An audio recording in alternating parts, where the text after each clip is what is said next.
was that his nature not to do that, not to go along with those things as well. What was the vomiting about? That was so silly. That's kind of a thing that's supposed to be expected from guys when they find a woman with a dick. But you know, that often doesn't usually happen. In fact, it's the other way around. I just think it was an aspect of, filmmaking, Exactly. really.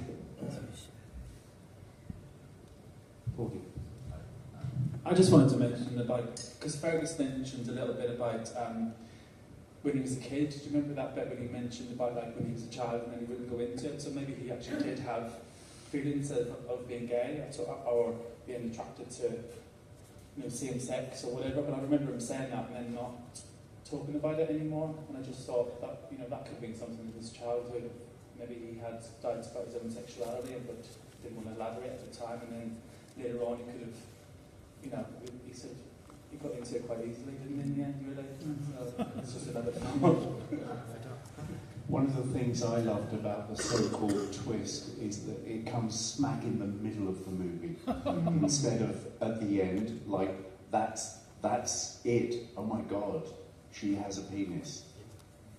He throws up, end of movie. But instead of, it comes halfway through, so it's like, yes, and now can we talk about what really matters, which is loving each other?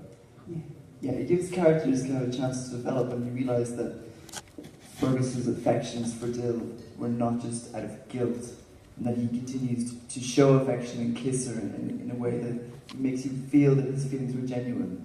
Yeah, it's a developing relationship.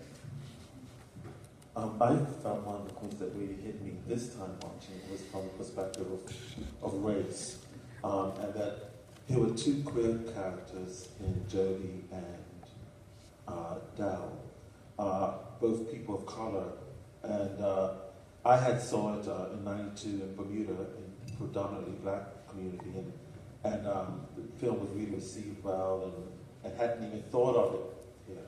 And then this time, 20-some odd years later, watching it and going, wow, being in the room of people who aren't of color, and noticing that very really, at that time you weren't getting much representation at all.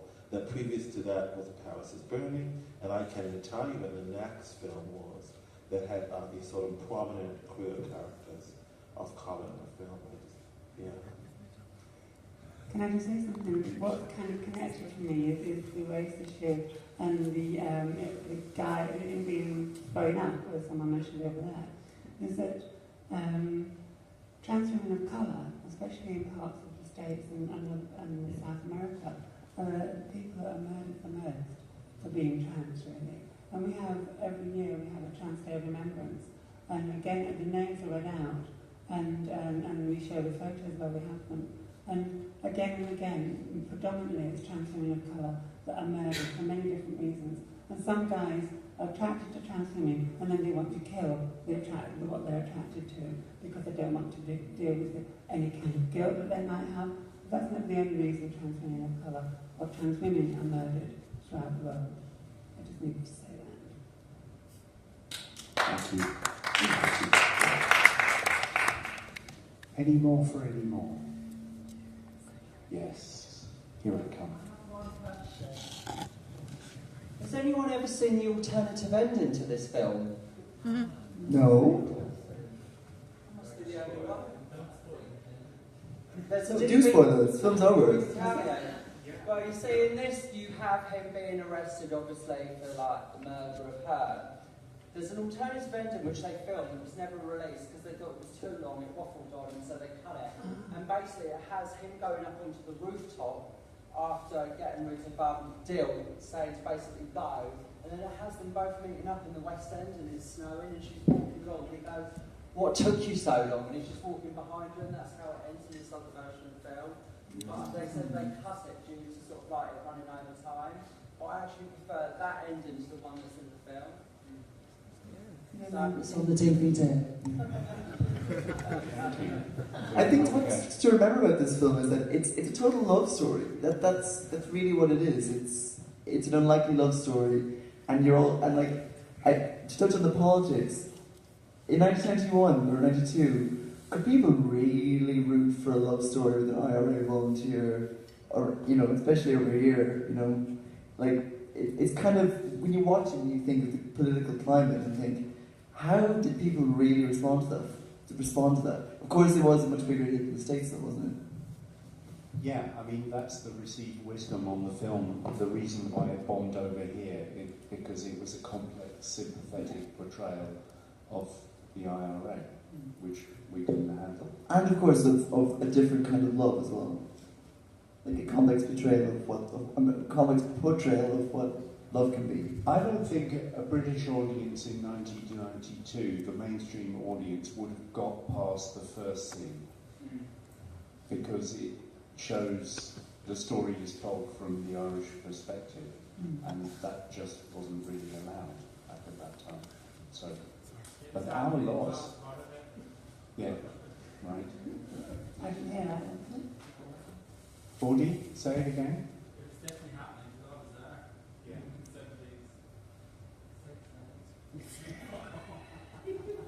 70s. Does anyone else want to share or ask?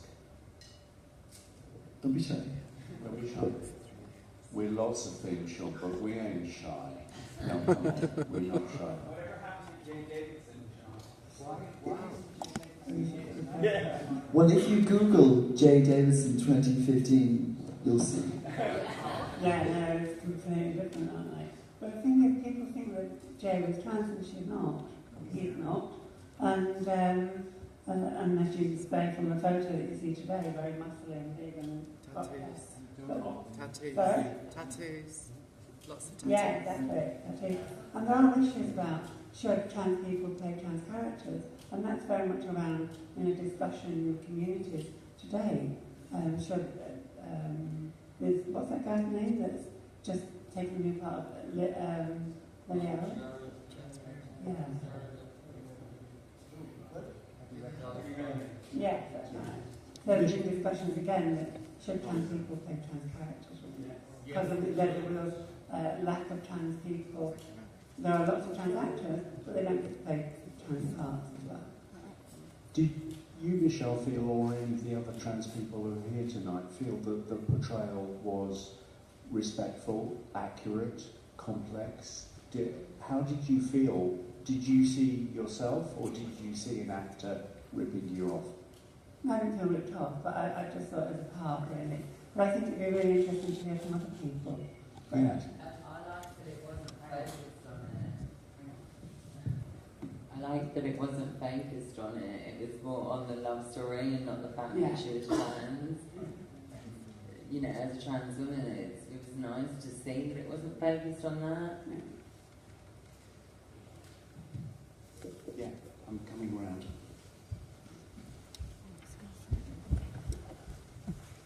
I think, considering there weren't a lot of trans actors at that time, it was portrayed quite well.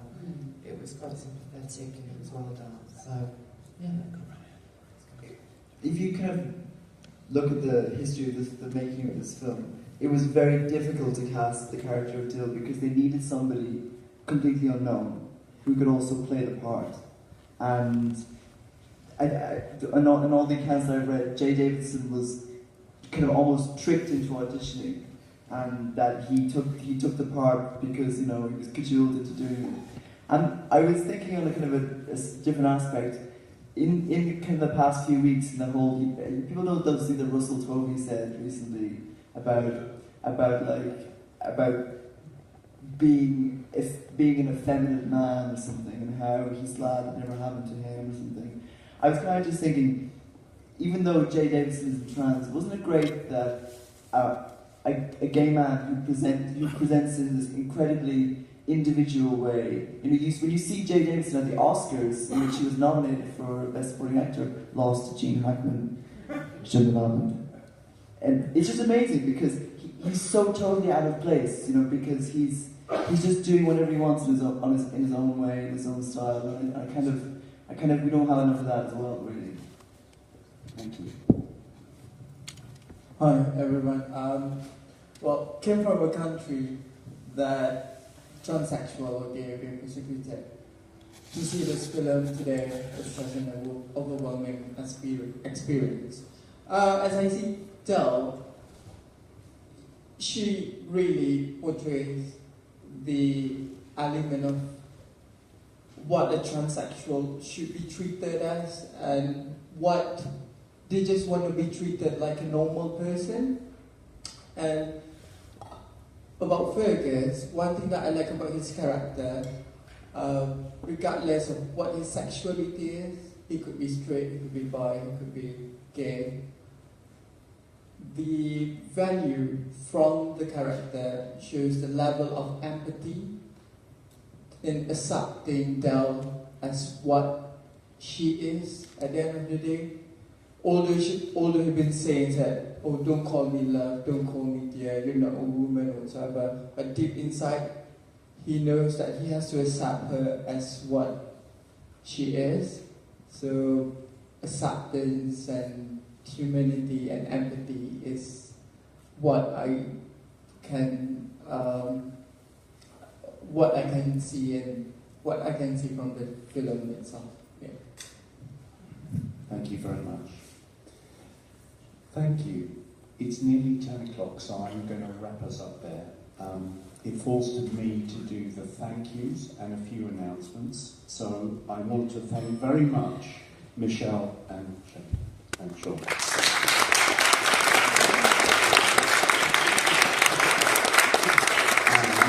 And I want to thank our host, the Cinema Museum. Those of us who've been coming 3 months in a row feel very at home here, and thank you very much. And those And I want to thank Dave for helping out with the projection and the microphones and everything. The volunteers at the cafe, Alex, Drew, Powell, Phil, Ray and Tom. Thank you so much for the ideas.